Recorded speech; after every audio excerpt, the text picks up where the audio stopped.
They said I saw Olaf running from the battle, running like a coward while our brothers fought and died. My testimony destroyed his honor, got him chained and beaten, nearly got him executed as a traitor. But I lied.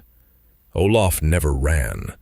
I hid him in a cave 3 miles from camp after I stabbed him during a drunken argument. And I made sure everyone believed he'd abandoned us before the raid. Perfect betrayal, perfect frame, until they found him still breathing. If you suspect why I betrayed my brother, drop your theory below. Ambition hides behind many faces. My name is Kjetil, and I'm a scout in Jarl Ragnar's war band. For 8 winters I've served, tracking enemies and reporting their movements before raids. It's important work. The warband trusts my eyes, my judgment, my word. That trust is everything, and I used it to destroy a good man's reputation. Olaf Ironhand was everything I wasn't. Strong, respected, Jarl Ragnar's favorite for the next war council position. We'd fought together for years, drank together, shared stories around fires. But watching him rise while I stayed forgotten, it poisoned something inside me. Every time the Jarl praised Olaf's strength in battle, every time warriors asked his counsel instead of mine, the resentment grew. 3 nights before the Saxon raid, we argued, both drunk on mead, stupid words about honor and respect. I said something about him stealing glory that should have been shared. He laughed, called me a bitter scout who'd never earned a warrior's reputation. I stabbed him, not planning to, just anger and mead and a knife suddenly in his ribs. He went down gasping, blood spreading across his tunic. Not dead, but badly hurt. Panic took over. If anyone found out I'd attacked Ragnar's favorite, I'd face Blood Eagle. So I dragged Olaf into the woods while he was too weak to fight back. Found an old hunter's cave 2 hours from camp. Bound him. Left him there with just enough water to survive a few days. Then I returned to camp and started spreading my lie. "Anyone seen Olaf?" I asked casually the next morning. Warriors shook their heads. He'd been drinking last night, probably sleeping off the mead somewhere. But when he still hadn't appeared by evening, worry started. The Saxon raid was tomorrow. We needed every fighter. Jarl Ragnar sent search parties into the surrounding woods. That's when I made my move. I approached the Jarl during the evening meal, made my face concerned, troubled. "My lord, I need to tell you something. About Olaf." Ragnar looked up sharply. "You know where he is?" "I saw him last night, after the drinking. He was running, through the east woods, away from camp. I called to him, but he didn't stop." Silence fell around the fire. Every man heard. Every man understood what I was implying. "Running?" Torsten, one of the war council, stepped forward. "Running where? Why?" "I don't know, but he had a pack, supplies, like he was leaving for good." The words hung in the air like poison. Olaf, strong, brave Olaf, running away? Before a battle? It seemed impossible. But I was a trusted scout. My job was observing. Why would I lie? "Perhaps he had reasons," Bjorn suggested carefully. "Personal matters, family emergency." "Or perhaps he's a coward," another voice called out. "Pretending to be brave for years, then fleeing when real danger comes." The accusations spread through the warband like fire. Within an hour, everyone believed Olaf had abandoned them, deserted before the raid, committed the worst crime a Norse fighter could commit, betrayal of his brothers through cowardice. Jarl Ragnar's face was stone. If Olaf ran from battle, if he broke his oaths, then he's no longer one of us.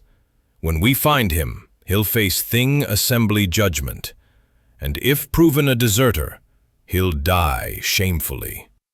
I nodded, pretending grief. Inside, relief. Olaf was 3 miles away, hidden and bleeding. By the time anyone found him, if they ever did, my story would be established truth, his reputation destroyed. And that war council position? Maybe the Jarl would finally notice the loyal scout who'd served faithfully for 8 winters. Except I made one mistake. I left Olaf alive. The warband rode out at dawn for the Saxon raid. 50 fighters, weapons sharp, spirits ready. But Olaf's absence hung over everyone like a curse. Men who'd fought beside him for years couldn't believe he'd run. Others, younger and eager to judge, called him coward and traitor. I rode with them as scout, pretending grief while relief flooded through me. Olaf was hidden miles away. By the time the raid ended, my story would be Viking truth accepted by all. The Saxon monastery fell quickly, easy plunder, minimal losses. We returned victorious 3 days later, loaded with Christian gold and supplies. The warband celebrated, but Jarl Ragnar's mood stayed dark. "Still no word of Olaf?" he asked me that evening. "None, my lord. He's gone, a deserter who abandoned his Viking brothers." Ragnar's jaw tightened. "I want to believe you saw wrong, Kjetil. Olaf served me for 12 winters, saved my life twice. It seems impossible he'd break his oaths." "I know what I saw. He ran." But doubt flickered in the Jarl's eyes, and that doubt scared me. The next morning, Bjorn approached with 2 other men. "Kjetil, show us exactly where you saw Olaf running. We're organizing another search." My stomach dropped. "I already told you, East Woods, but he's long gone by now." "Show us anyway. The Jarl wants every detail confirmed." I had no choice. Refusing would raise suspicion. So I led them east, away from the cave where Olaf actually lay hidden, pointed vaguely toward the forest depths. He went that direction, running hard, like a man fleeing for his life. Bjorn studied the ground. "Strange. No tracks. You'd think a running man would leave clear signs." It was night, dark. Maybe I misjudged the exact spot. Maybe. But Bjorn's eyes held doubt now. "Or maybe you saw something else. Something you're not telling us." Would you trust a scout's testimony without physical evidence? Tell me in the comments. That afternoon, a hunting party returned with news that changed everything. They'd found blood. Old blood, 3 days dried, near the eastern boundary, and drag marks leading toward the hills. "Someone was hurt here," the hunter reported to Ragnar. "Pulled or carried. Trail goes toward the old caves." My heart nearly stopped. They were heading straight toward Olaf. "Could be nothing," I said quickly. "Wild animal, injured deer." "Or it could be Olaf," Torsten said. "If he was hurt, maybe he didn't run. Maybe something else happened." Ragnar stood. "Take 20 men. Search those caves. If Olaf's there, bring him back. Alive, if possible." I couldn't stop them without revealing myself. All I could do was wait and pray Olaf had died from his wound. But Viking luck isn't kind to traitors. 4 hours later they returned, carrying someone on a makeshift stretcher. Olaf. Alive. Barely, but breathing. The warband gathered as they laid him near the fire. His face was pale, lips cracked from thirst, but his eyes opened when he heard Ragnar's voice. "Olaf?" The Jarl knelt beside him. "Who did this? Who stabbed you and left you to die?" Olaf's gaze swept the crowd, found me standing at the back. Our eyes met. He knew. He remembered everything. The argument, the knife, me dragging him away. My hand moved toward my blade. If he spoke, I was finished. Better to die fighting than face Blood Eagle for attempted murder and false witness. But before Olaf could answer, before I could act, Astrid, the shield maiden, stepped forward with something in her hand. "Found this near where Olaf was hidden," she said. "Scout's marking stone, the kind Kjetil carries to mark trails." She held it up. Everyone recognized it. The small, carved stone that identified me as Warband Scout. "Why would your stone be in that cave, Kjetil?" Ragnar's voice was ice. "Unless you're the one who put Olaf there." Every eye turned to me. Every hand moved toward weapons. The lie was unraveling, the betrayal exposed, and Olaf, barely conscious, whispered 2 words that sealed my fate. "He stabbed me." They seized me before I could run. Strong hands grabbed my arms, forced me to my knees beside Olaf's stretcher. The warbands surrounded us, weapons drawn, faces twisted with rage and betrayal. "Kjetil stabbed me," Olaf repeated, stronger now. "3 nights ago, after we argued, left me to die in that cave." "Then why claim you saw him running?" Ragnar demanded, towering over me. "Why lie to your Jarl? Why destroy a good man's honor with false testimony?" I said nothing. What defense existed? The evidence spoke clearly. My marking stone in the cave, Olaf's accusation, the timeline matching perfectly. "Jealousy," Bjorn said quietly. "That's why. Olaf was chosen for war council. Kjetil wanted that position. Couldn't earn it through honor, so he tried taking it through treachery." "Is that true?" Ragnar's voice could have frozen fire. "You attempted murder for ambition? You let us call Olaf coward while he lay dying?" My silence was confession enough, but Astrid stepped forward, examining Olaf's wound carefully. "This stabbing happened 3 nights ago, yet Olaf's alive. How? This blade went deep. He should have bled out in hours." Old Greta the healer pushed through the crowd, knelt beside Olaf, studied the injury. "Someone treated this. Poorly, but treated. Packed moss in the wound to slow bleeding. Left water nearby. This wasn't murder. This was guilt." All eyes turned back to me. "You couldn't finish it," Ragnar said with disgust. "Stabbed him in anger, then couldn't let him die.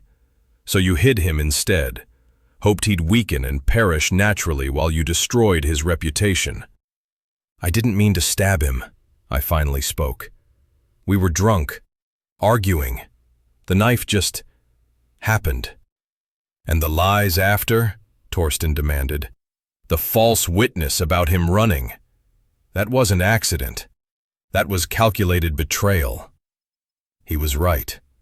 The stabbing might have been rage and mead, but everything after, hiding Olaf, spreading rumors, testifying falsely about him fleeing, that was cold conspiracy.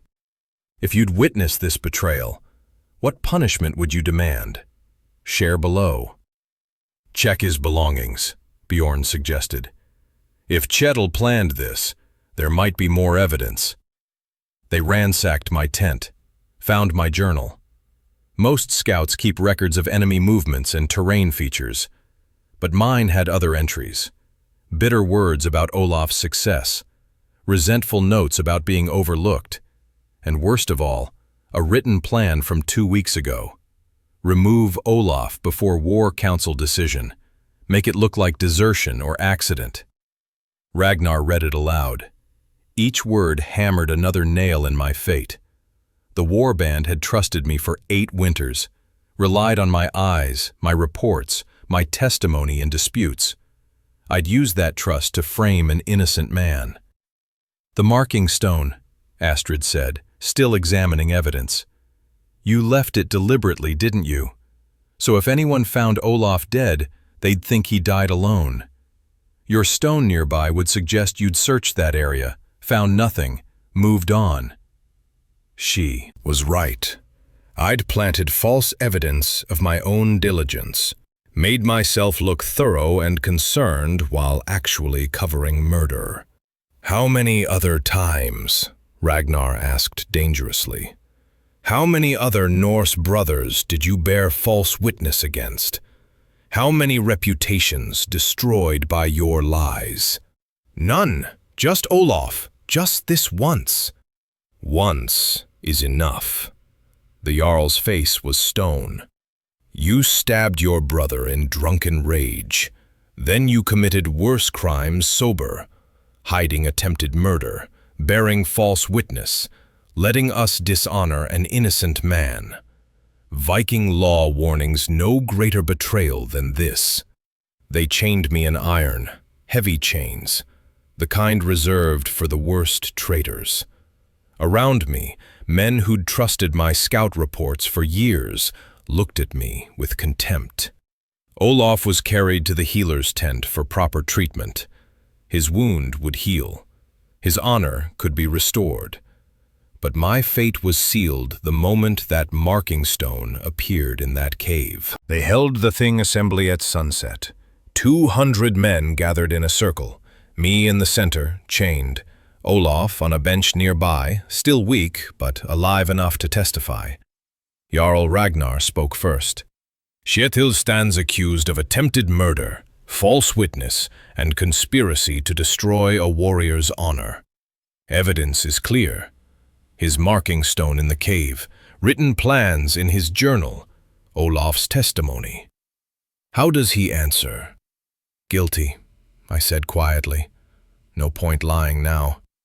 I stabbed Olaf in drunken anger, hid him to cover my crime, lied about seeing him run to protect myself. Murmurs rippled through the assembly. Admitting guilt might earn quicker death, better than prolonged blood eagle. But Torsten stepped forward. I have questions about the timeline, about what really happened that night. What questions? Ragnar frowned. The evidence speaks clearly. Does it? Torsten turned to me. Kjetil, you said you stabbed Olaf after drinking. Both drunk. Where exactly? Near the supply tents, west side of camp. And you dragged him how far? 2 hours to that cave? Yes, while he was unconscious from the wound. Torsten shook his head. I saw you that night, at the fire, around midnight. You were drinking with Bjorn and others. Looked normal. Not like a man who just committed murder and dragged a body for 2 hours. My stomach tightened.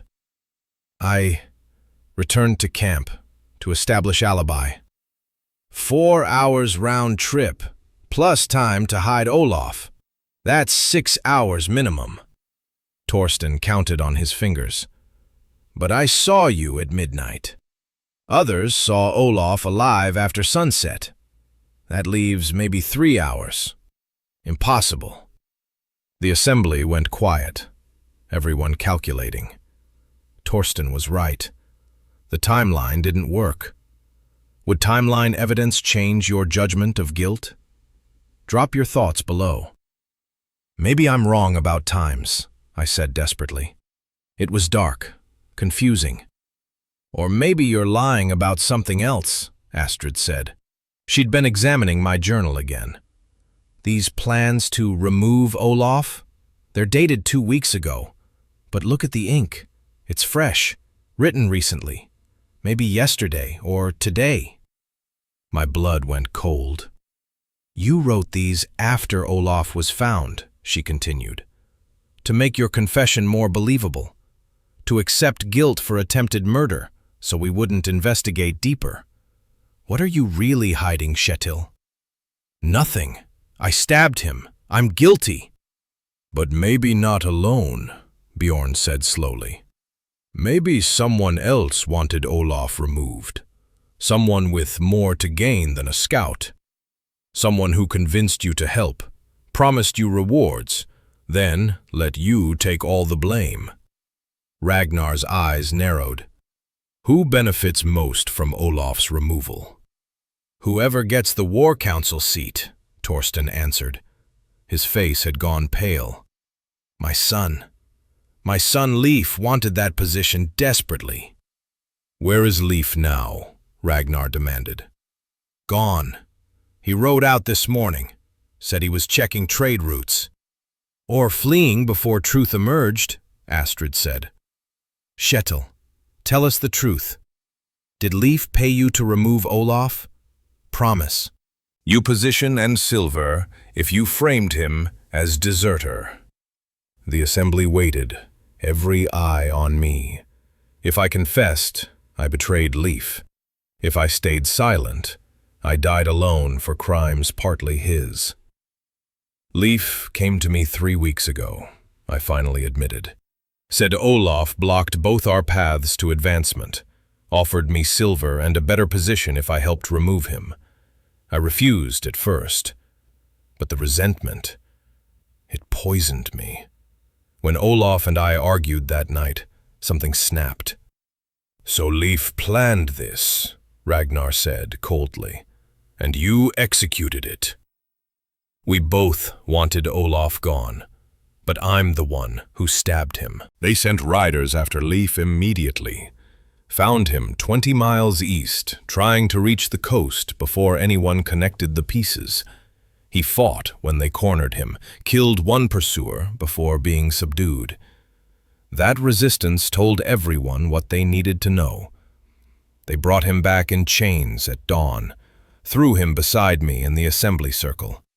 His father Torsten watched with shame and horror as his son's betrayal unfolded. "You planned Olaf's removal," Ragnar said to Leif. "Convinced Kjetil to help, promised him rewards, then let him take sole blame when Olaf was found alive." "I wanted what I deserved," Leif spat. "That war council seat. My father served you 20 winters. I fought in 15 battles, but Olaf, golden, perfect Olaf, got everything." "So you conspired to destroy him through false witness and attempted murder?" "I conspired to take what should have been mine." The assembly erupted in angry shouts. 2 Norse fighters working together to frame an innocent brother. 2 traitors using lies and violence for ambition. This was betrayal at its worst. Olaf struggled to stand, leaning on Astrid for support. His wound still fresh, face pale, but his voice carried strength. "You nearly destroyed my honor, my reputation, everything I built in 12 winters of loyal service, all because you couldn't earn advancement honestly." "Your honor was built on favoritism," Leif shot back. "The Jarl liked you, that's all. Not skill, not courage, just being liked." "Enough," Ragnar commanded. "This assembly will judge both conspirators. Kjetil for attempted murder, false witness, and conspiracy. Leif for orchestrating the plot and attempting to benefit from it." The verdict came quickly, unanimous. Both guilty of crimes against Viking honor and brotherhood. Both sentenced to Blood Eagle, the cruelest execution for the worst traitors. If you seek justice in your own life, remember this tale. Betrayal always reveals itself. Drop a comment if this story moved you. What happened next, I won't describe in detail. Blood Eagle carves lessons into flesh that other ambitious men won't forget. My screams and Leif's screams mixed together until sunset, when mercy finally came. Torsten was stripped of his war council position for raising a traitor son, exiled from the war band. He left at dawn, broken and aged by shame. That evening, Ragnar approached Olaf in the healer's tent. "Your honor is restored. Every man here knows you're no coward, no deserter. The lies have been burned away with the liars." "Thank you, my lord." Olaf's voice was weak but grateful. "I heard Kjetil's screams. and Leif's. Justice was served. More than served. Ragnar placed something on the bench beside Olaf. A carved raven token, symbol of War Council membership. When you're healed, this seat is yours. Earned not through favoritism, but through enduring false witness with dignity. Through surviving betrayal. That's true Viking strength. Olaf picked up the token, tears in his eyes. I'll serve with honor. I know you will. 3 weeks later, Olaf walked again, sat in War Council meetings, offered wisdom earned through pain and vindication. The scar on his ribs remained as a reminder. Trust carefully, but when betrayed, seek truth relentlessly. As for me and Leif, our names became warnings, stories told around fires about what happens when ambition turns to treachery, when lies replace honor, when brothers betray brothers for positions they never deserved. If you crave more tales of Viking betrayal and Norse justice, join this war band. Hit subscribe. Tell me, have you ever witnessed false testimony destroy someone's reputation? In the world of Vikings, honor is earned through truth. Betrayal is punished without mercy. And every tale begins with a lie and ends with blood. Skål, warriors! Until the next saga.